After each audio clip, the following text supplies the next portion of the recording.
పాకిస్తాన్పై యుద్ధంలో ప్రాణాలను పణంగా పెట్టి పోరాటం చేస్తున్న భారత సైనికులకు మద్దతుగా శ్రీ సత్యసాయి జిల్లా మడకశిరలో భారీ ర్యాలీ చేపట్టారు. ఈ కార్యక్రమంలో ఎమ్మెల్యే ఎంఎస్ రాజు పాల్గొని భారత మాతాకి జై, పాకిస్తాన్ డౌన్ డౌన్ అంటూ నినాదాలు చేశారు.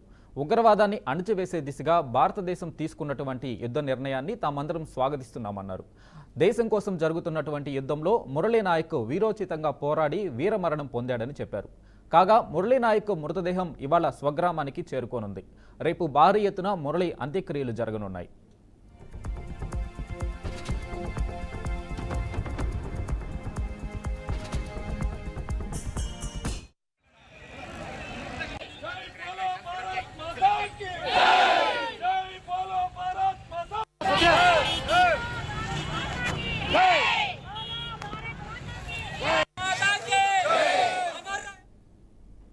ఇక ఇదే అంశంపై మనతో మాట్లాడడానికి మా ప్రతినిధి ప్రకాష్ ఉన్నారు. అక్కడి నుంచి ప్రకాష్, చెప్పండి, మురళీ నాయక్ అంత్యక్రియలు ఎలా జరుగుతున్నాయి? చూసుకున్నట్టయితే పాకిస్తాన్ ఉగ్రవాదుల తీవ్రవాదులు ఎవరైతే ఉన్నారో వారి తీవ్రమైన ఆ యుద్ధంలో ఎవరైతే వీర జవాన్ అయితే మురళీ నాయక్ వారి ఇంటి వద్ద మరణించిన మురళీ నాయక్ ఇంటి వద్ద మనమైతే ఉన్నాం. మనతో మాట్లాడడానికి వారి ఇంటి వద్ద వాళ్ళ మేనమామ గారు అయితే ఉన్నారు, గోపాల్ గారు. వాళ్ళతో గోవింద్ నాయక్ గారు. వాళ్ళతో మాట్లాడి ఆయన పరిస్థితి ఏది, ఇంతకు ముందు ఆయన ఎలాంటి ఉండేవారు, వాళ్ళతో పాటు వాళ్ళ ఫ్యామిలీలో ఎలా ఉండేవారు, అవన్నీ అడిగి ఒకసారి తెలుసుకుందాం. సార్ చెప్పండి, మురళీ నాయక్ మీతో ఎలా ఉండేవాడు ఫ్యామిలీలో? ఆయనకు ఆర్మీలో చేరాలనే ఈ అలవాటు, ఈ ఆలోచన ముందు చిన్నప్పటి నుంచి ఉందా, లేదంటే మీ ప్రోద్బలం ఏమైనా ఉందా? సార్, నిజంగా చెప్తున్నాను, తనకి ఆర్మీలో జాయిన్ కావాలని అయితే ఉద్దేశం అయితే తను 5th స్టాండర్డ్ నుంచే వచ్చింది. మేము లేకుంటే వాళ్ళ నాన్న ఫోకస్ చేస్తే తను వెళ్ళలేదు. తన సొంత నిర్ణయంతో వెళ్ళాడు. దేశం కోసమే నేను పోరాడతా అని చెప్పాడు. వాళ్ళ అమ్మ నాన్న ఎంత వద్దన్నా కూడా, ఏదో చిన్న కూలీనాలు పని చేసుకుందామన్నా కూడా తను వినలేదు. వాళ్ళ అమ్మ నాన్న ఒకటే అన్నాడు, ఒక్క రోజైనా నేను డ్యూటీ చేసి నా ఒంటి మీద ఆ షర్ట్ అంటూ పడి నేను దేశం కోసం ఒక్కరోజు పనిచేసాను, చచ్చిపోతాను, కానీ ఆర్మీని మాత్రం వదలను అని ఛాలెంజ్ గా అయితే తీసుకున్నాడు ఈ ఒక విషయము. సో మురళీ నాయక్ అనేది ఫస్ట్ నుంచి 10th వరకు అయితే విజ్ఞాన స్కూల్లో చదివారు.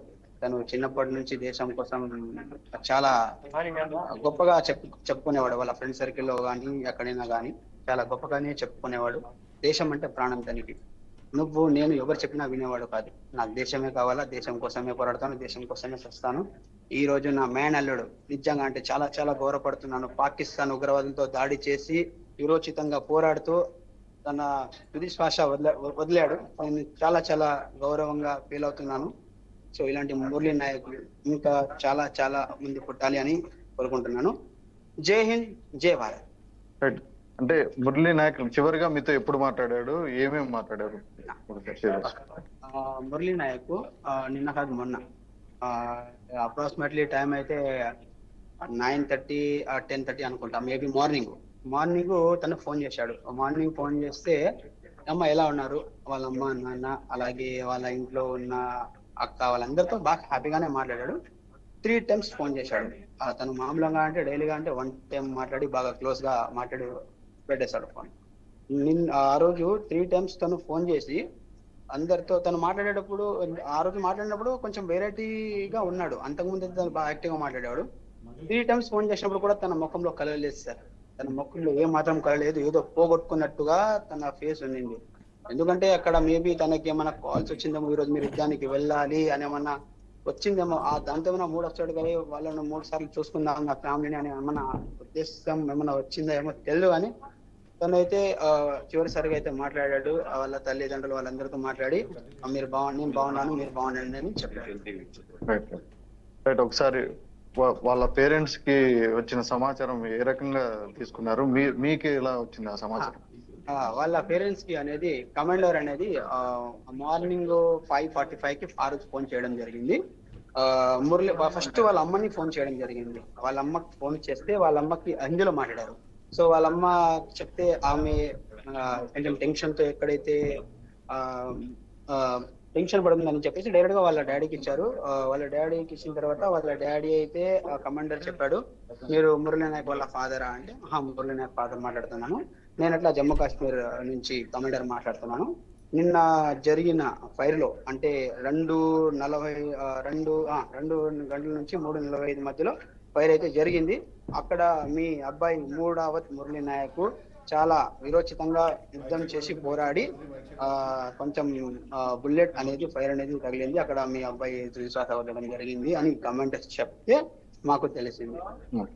రైట్, ఇది ఇక్కడ మనం చూసుకున్నట్టయితే ప్రస్తుతం వాళ్ళ ఇంటి దగ్గర చూద్దాం. మురళీ నాయక్ చిత్రపటానికి అయితే పెద్ద పెద్ద ప్రముఖులు అందరూ వచ్చి ఆయన చిత్రపటానికి అయితే అర్పించే పరిస్థితి మనం చూస్తున్నాం. అంతేకాకుండా ఒకసారి మనం చూసుకున్నట్లయితే వాళ్ళ పేరెంట్స్ తో కూడా, వాళ్ళ తండ్రి గారితో కూడా మాట్లాడే ప్రయత్నం చేద్దాం. ఇక్కడ ఒకసారి వాళ్ళ తల్లి గారు ఉన్నారు, వాళ్ళు బాధపడుతున్నారు, వాళ్ళ అమ్మగారితో కూడా ఒకసారి మాట్లాడే ప్రయత్నం చేద్దాం. అమ్మ, వీర జవాన్ మురళీ నాయక్ తల్లిగా మీరు ఇప్పుడు పడుతున్న బాధ అయితే మనం అయితే చూస్తున్నాము. అయితే ఒకసారి మీ అబ్బాయి మీతో ఇప్పుడు చివరిగా మాట్లాడారు, ఏమని చెప్పగలుగుతారు? బుధవారం మాట్లాడినాడు, బుధవారం వీడియో కాల్ చేసినాడు. ఏమన్నా బాగున్నావంటే బాగున్నానమ్మా ఇట్లా అన్నాడు. ఏం బేటా చెప్పకున్నావంటే ఇలా ఏం చెప్పలేదమ్మా ఇట్లా అని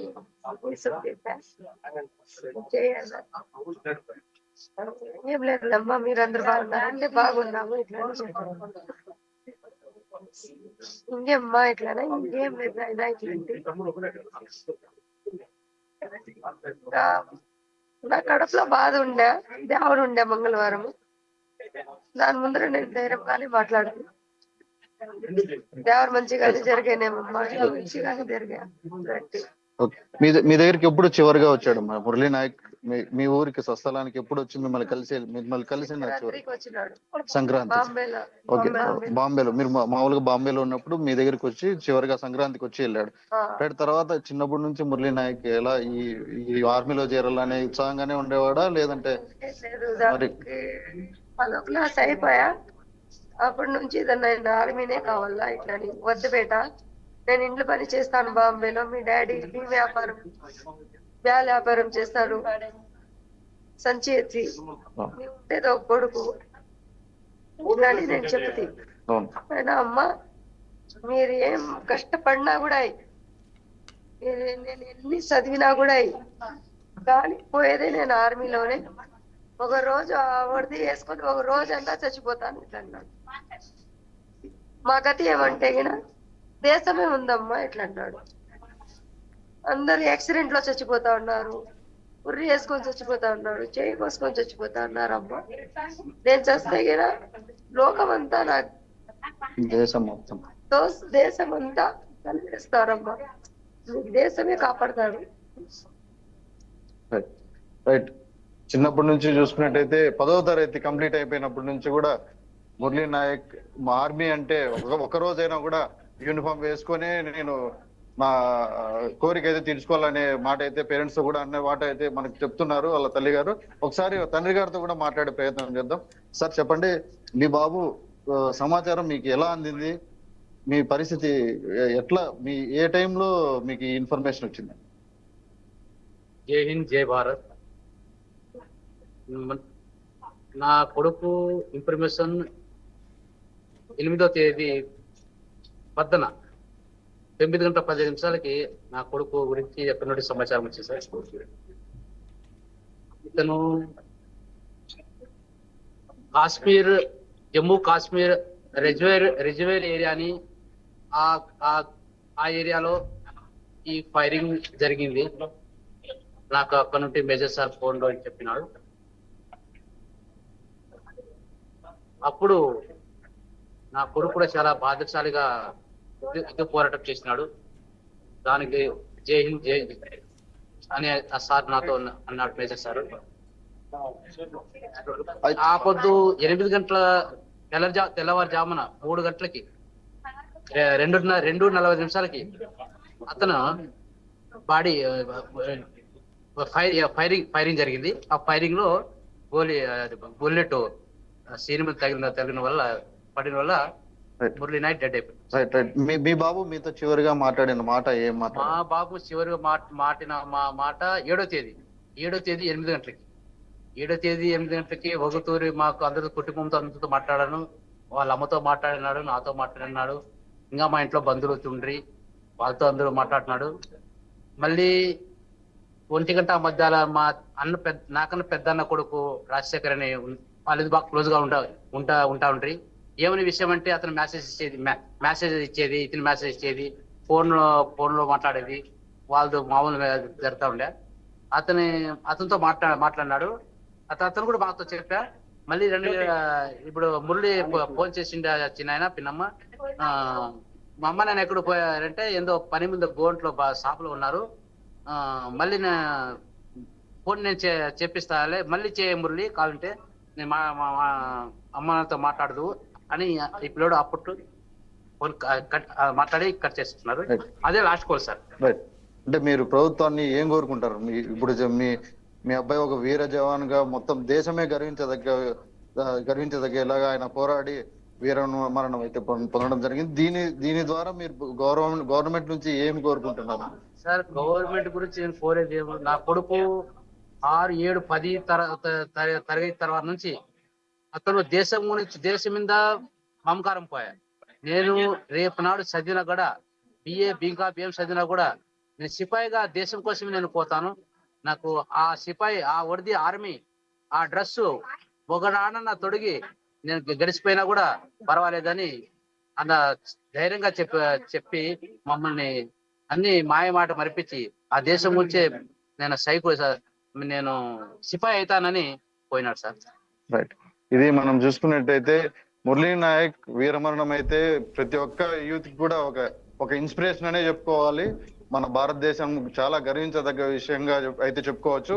చూసుకున్నట్లయితే 10వ తరగతి నుంచే వాళ్ళ తల్లిదండ్రులకైతే ఒక క్లారిటీతో నేనైతే దేశం కోసం పోరాడతా, కనీసం ఒక్క రోజైనా కూడా ఈ సోల్జర్ యూనిఫామ్ అయితే ఏది ఉంటుందో అది ఖచ్చితంగా నేను ధరించాల నా లైఫ్ లో అనే ప్యాషన్ తోనూ పట్టుదలతోనూ ఆయన ఆర్మీలో చేరడం జరిగింది. అంతేకాకుండా ఉన్న యూత్ కి అందరికీ ఆయన యూత్ ఐకాన్ గా అయితే నిలబడి ఏదైతే మన దేశం కోసం పోరాడి ఉగ్రవాదులను అయితే దాదాపు ఒక 5 మంది ఉగ్రవాదులను కూడా మట్టు పెట్టిన విషయం అయితే మనకు తెలిసిన విషయమే. ఇలాగ చూసుకున్నట్లయితే మన మధ్యలో ఆయన లేకున్నా కూడా, పార్థివంగా లేకున్నా కూడా మన అందరి హృదయాల్లో, దేశం అందరి హృదయాల్లో మురళీ నాయక్ ఎల్లప్పుడూ నిలుస్తారని కోరుకుంటున్నాం. కెమెరామ్యాన్ కమల్ తో జయప్రకాష్, గోరెంట్ల మండలం, కల్లుతాండ.